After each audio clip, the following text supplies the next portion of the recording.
E aí, né, como eu já falei pra vocês, né, existe um filme que eu sempre recomendo, é do Alexandre Dumas, a história, O Homem da Máscara de Ferro.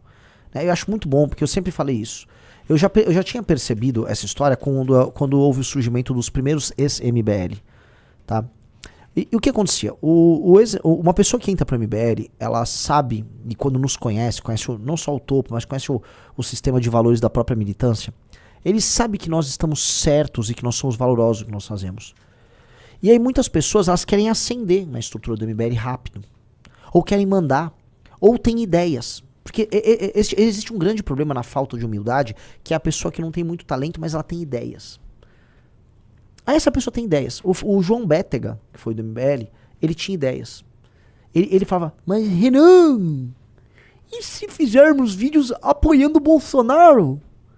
Nós vamos crescer mais. Era uma ideia. Ele achava essa uma boa ideia.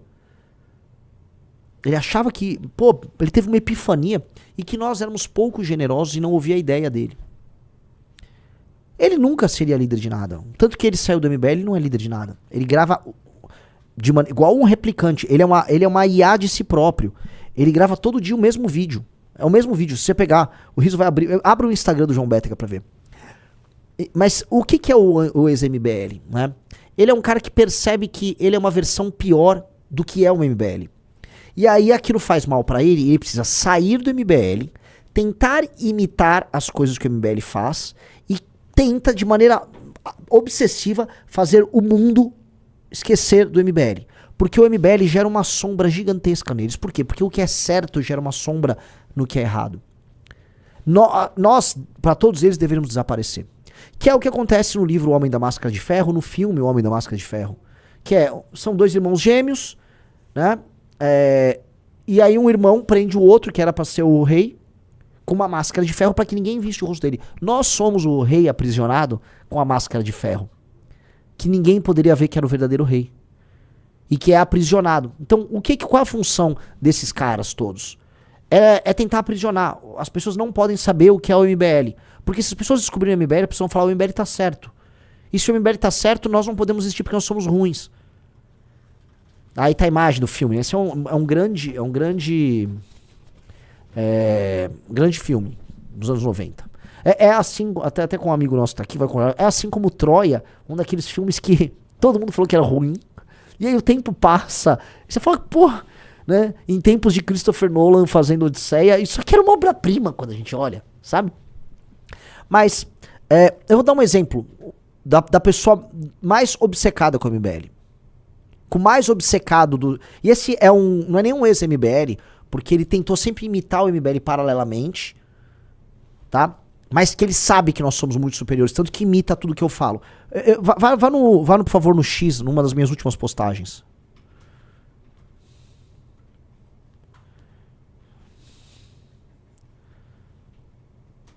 Vamos lá, vou só descer mais um pouquinho, Esse aí. Veja só. Isso aqui é maravilhoso, tá? Essa moça...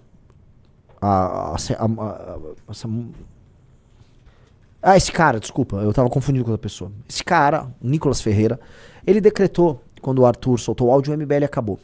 E ele ficou fazendo um périplo pelo programa Pânico, do Patético Emílio, e outros programas, foi no Brasil Paralelo, pra decretar, o MBL acabou, ele traiu o Bolsonaro, ele acabou, olha lá, o MBL acabou. Por que ele fazia isso? Ele via desesperadamente que o MBL tinha um projeto que era tão organizado, é uma coisa tão grande, e ele não é capaz, porque ele não é dotado da capacidade cognitiva, da imaginação, e sequer da capacidade de se organizar, ele não era capaz de entregar algo assim. Mas ele falou, mas eles eram jovens, então eu vou pegar os jovens de direita como eles, e eu vou fazer a mesma coisa, só que puxando o saco do Bolsonaro, e eu vou crescer muito mais rápido. Olha lá, vou ter muito voto fazendo isso, olha lá. E ele é tão aficionado pelo MBL, que absolutamente todos os últimos ex-MBL, ele puxa pra si. Todos! Como ele pode odiar tanto ou ignorar tanto uma organização ao qual o refúgio ele trata como prioridade? Percebam isso. Então todos esses caras precisam desesperadamente que ninguém nos ouça. E por que eu fiz todo esse preâmbulo? Põe a notícia do dia agora. Campanha de Flávio Bolsonaro diz que ele não irá a debates se Renan Santos for. Eu sei que a interpretação original de todo mundo é: o Flávio não quer que eu vá aos debates porque eu vou surrá-lo nos debates. Quem assiste as minhas sabatinas todas sabe que eu não vou lá no jornalista lacrar. O riso tem aqui. Eu lacro pra cima dos jornalistas, mesmo quando eles são ofensivos comigo? Nunca. Eu nunca lacro. Eu nunca lacro. Eu não vou lá acabar com ninguém. Não é. E sabe por quê? Porque eu faço algo muito melhor do que isso. Quando nós falamos o que nós pensamos, as pessoas se encantam.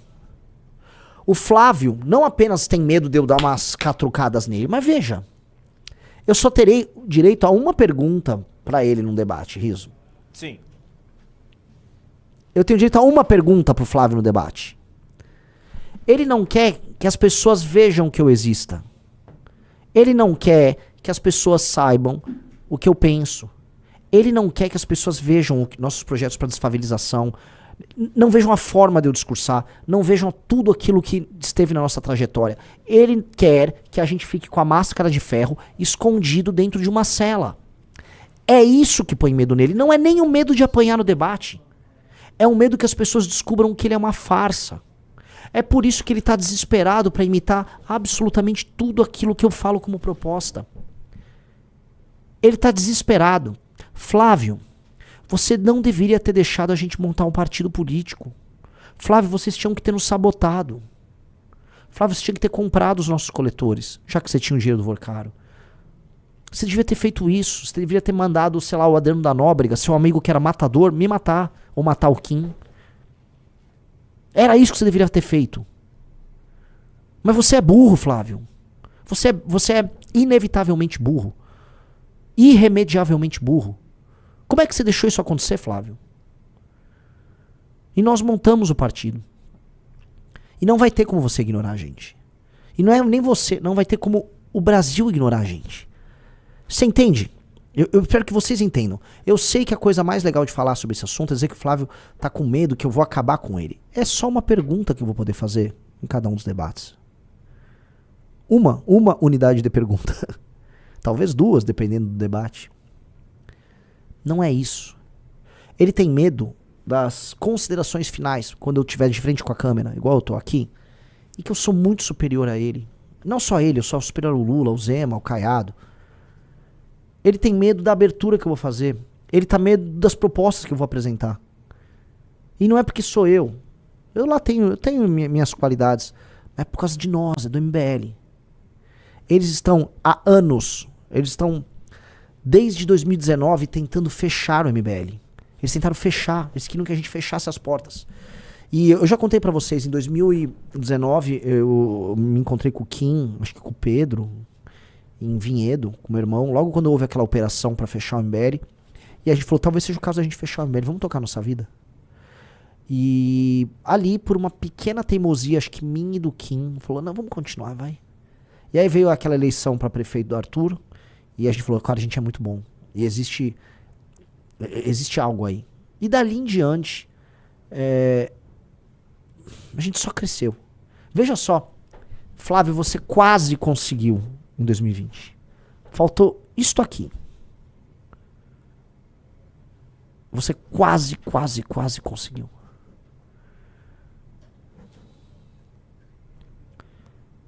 O Junito falou que meu pai não deixou, é verdade. Meu pai falou, cala a boca, Renan, cala a boca. O Renan tá maluco, cala a boca. Meu pai foi realmente bem decisivo aí nesse dia. E é muito louco que aí vem aqueles merdas e falam, o pai do Renan tá no partido. Vocês sabiam que o cara que inventou a marcha a pé pra Brasília foi meu pai? O cara que convenceu a gente a fazer a marcha em 2015. O cara que terminou imitado pelo Nicolas, né? Foi meu pai, não foi nem eu que inventei, foi meu pai. Meu pai que já ajudou a gente no jurídico, ajudou a gente com arrecadação, uma pessoa fundamental. Aí vem esses Nandos Mouras, aquele coitado, né? Assim, esse ano eu acho que eu devo ter falado 2 vezes o nome dele. Ele já deve ter falado o meu umas 1000, coitado. Mas Entendam isso, tá? O farsante tem como função negar a existência do verdadeiro. Isso, é assim, existem muitos filmes, existem mitos sobre isso. Quantos filmes sobre irmãos gêmeos não existem onde o irmão gêmeo tenta matar o outro? Tem um filme do Macaulay Culkin, muito bom, chama Anjo do Mal. Checa aí, é um filme de criança, em que existe uma criança má, que ela quer matar o irmãozinho bom, tá? É Anjo Mal e tal. É Anjo Malvado, esse aí, tá? É mais ou menos isso. É mais ou menos a história do Caim e do Abel, entendeu? Existe um problema no duplo que se considera inferior. O duplo que se considera inferior e sabe que existe um superior, ele precisa matar o superior para existir. A ideia do irmão... Você pega a história do Hamlet, que se reflete, por exemplo, no Rei Leão. O que acontece no Rei Leão? Vai para eu trazer aqui exemplos mais de cultura pop para vocês. Que basicamente o Rei Leão é o Hamlet. O Scar é o irmão falho qual é o nome do pai do Simba? Do Mufasa. O Scar é a versão falha do Mufasa. Qual é a função do Scar? É matar o Mufasa. O Scar precisa matar o Mufasa. O Mufasa morre pro Scar se estabelecer como líder. É o que o bolsonarismo fez com o MBL. O bolsonarismo falou, matemos o que há de verdadeiro e a gente se estabelece. Só que, olha que maluco, o MBL se reiniciou. O Simba do MBL é aquele grupo de 300 pessoas que assistiam a live. Esse foi o reinício do MBL, que passa por toda a sua trajetória e encontra seus novos aliados, seu Timão e Pumba, sei lá, um Bisoto aqui, ou não sei o quê, e vai renascendo lentamente até retornar. E agora o Scar quer fugir. Vocês entenderam? Todo mundo entendeu? Tô falando aqui pra quantas pessoas? Pra 10 mil pessoas.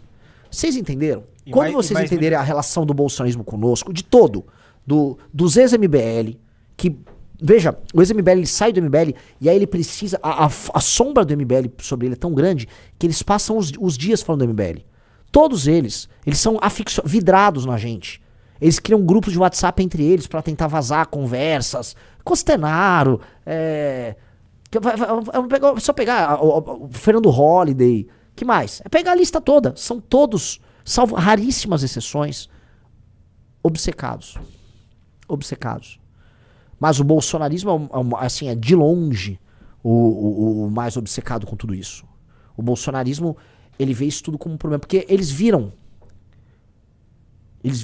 quem nós éramos no impeachment. No impeachment, veja, vocês precisam entender que tem 10 mil pessoas, ainda é bem importante fazerem até corte o que eu tô falando.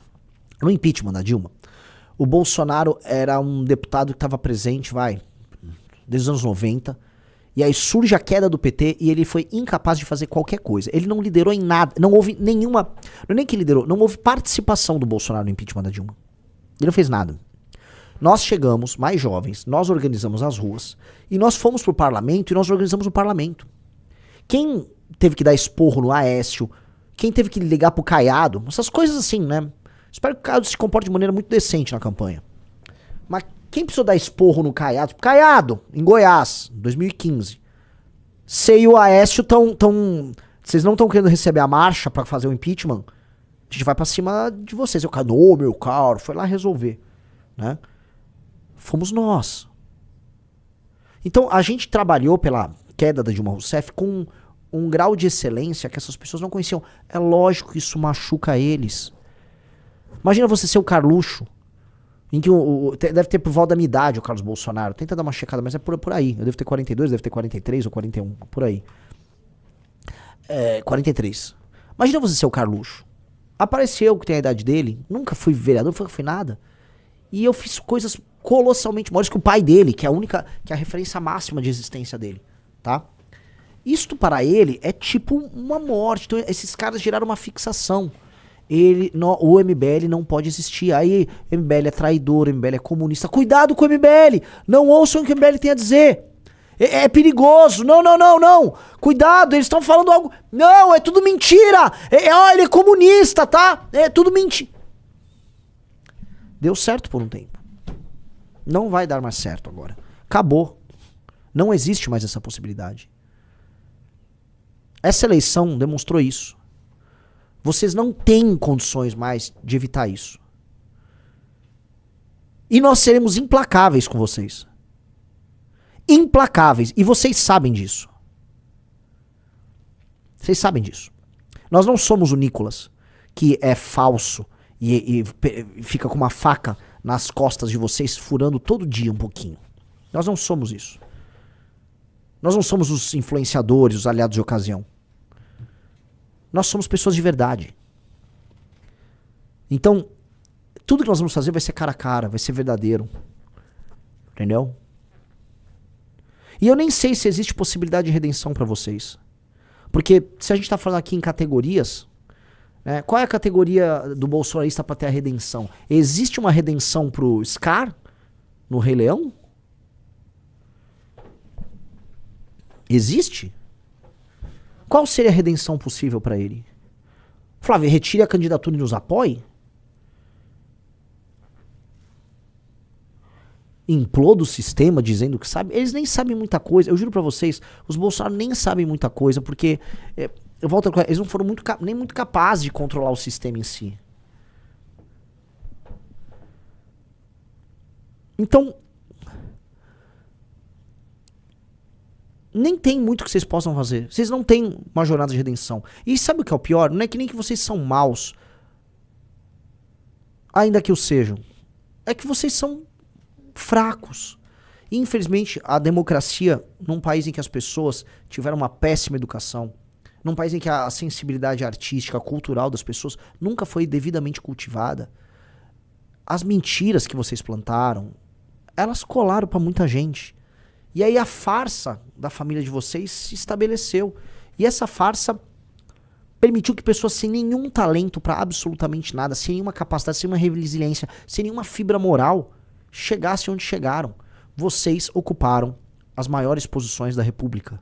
E em grande medida ainda ocupam posições importantíssimas. E vocês não fizeram nada de útil com isso. Vocês fizeram negócio. Vocês fizeram lobby. Flávio Bolsonaro, você comprou uma mansão em Brasília, num negócio muito estranho, sendo tocado pelo presidente do BRB, que é envolvido no caso do Banco Master. Você foi para um cassino com o senhor Willer Tomás gastar dinheiro em cash. Você todo cristãozão, gastando lá com aposta. Você sacava o dinheiro dos seus funcionários fantasmas do seu gabinete, cometendo crime de peculato por anos a fio com um sujeito chamado Queiroz. E você foi salvo pelo STF, primeiro pelo senhor Dias Toffoli, depois pelo senhor Gilmar Mendes, pra poder falar por aí junto com seus puxa-sacos que não, eu nunca fui condenado por isso. É óbvio. Quando o Flávio fala isso é o seguinte: imagina que uma pessoa foi lá e matou teu pai. Teu pai tá estirado, o corpo dele tá estirado no meio do chão, sangrando, morto. Aí o bandido vai, ele faz um acordo com o delegado, faz um acordo com o juiz e não vai preso. Aí ele avisa, aquele corpo não existe. Aquele corpo, não, o corpo existe. O crime foi cometido. Só que num país de impunidade, crimes cometidos podem ser passíveis de não ter punição simplesmente porque você está num país corrupto. Flávio Bolsonaro, a rachadinha aconteceu. O dinheiro foi sacado, todas as provas existem. Você não vai negar isso. O corpo tá lá, estirado no chão. O corpo tá lá, estirado no chão. As provas todas existem. O que você fez não foi falar, não, isso não aconteceu, isso é mentira, porque não. Não, você entrou com uma ação no STF com o Dias Toffoli e sua ação mandou anular a existência das provas obtidas pelo COAF. Não é que você está eliminando, sei lá, uma prova inventada. Não, você falou que o COAF não podia ter feito o que ele fez. Mas o fato existiu. E depois que a investigação andou e mais coisas foram comprovadas, você pediu pro Gilmar Mendes te dar foro privilegiado por crimes que aconteceram antes de você ser senador. Flávio Bolsonaro, sua carreira toda se baseou em cometer crime. Você premiou e andava junto com o Adriano da Nóbrega, que foi do escritório do crime, que era um ex-policial do BOPE, que traiu o BOPE, que traiu os guerreiros. Eu visitei o BOPE. O BOPE é uma instituição de excelência do Brasil. O BOPE honra o Brasil. O Adriano da Nóbrega, ele negou o BOPE. Ele jogou fora o distintivo, a caveira do BOPE. Ele se tornou um assassino de aluguel. Ele trabalhou pra bicheiro, ele trabalhou pra miliciano, ele foi miliciano, ele trabalhou pra traficante. E ele tinha seus parentes no teu gabinete, Flávio Bolsonaro. Ele fez tudo isso. Você não pode negar isso. A mãe e a namorada ou esposa do Adriano da Nóbrega, esse assassino de aluguel, trabalhavam no seu gabinete e faziam a mesma rachadinha com o Queiroz. Você não tem como negar isso. Isso tudo é fato. Você tinha uma loja de chocolate que era utilizada para lavar dinheiro do dinheiro que era roubado do teu gabinete. Você não tem condição de ser candidato a presidente. Você não consegue enfrentar o Lula. O Lula, no segundo turno, acaba com você, mesmo sendo um homem senil, de mais de 80 anos de idade. Um homem senil que não consegue terminar um raciocínio. O Lula vai poder te chamar de ladrão, cara. O que você tá fazendo? Flávio, volta pra casa. Volta pra casa. Volta pra casa, você não tem condição de ser candidato. Coloca a Michelle. Coloca a Michelle. Bota a Michelle lá pra ser candidata. A aventureira, pode botar a Michelle. Volta pra casa. Você não consegue, Flávio. Você não nasceu pra isso. Você não pode fazer isso. Você não tem nenhuma das qualidades necessárias pra ser sequer um candidato. Volta pra casa. Chama a Michelle ali. Você nem tem família, mas sua família tá toda rachada. Que não deixa de ser irônico, né? Você não nasceu pra isso. Não mesmo. E é isso, pessoal. Se você curtiu o vídeo e quer continuar acompanhando os melhores cortes e conteúdos aqui no canal Aurinegro, já deixa o seu like, porque isso ajuda demais o canal a crescer. E claro, se inscreve no canal Aurinegro e ativa o sininho para não perder nenhum vídeo novo. Tamo junto e até o próximo vídeo.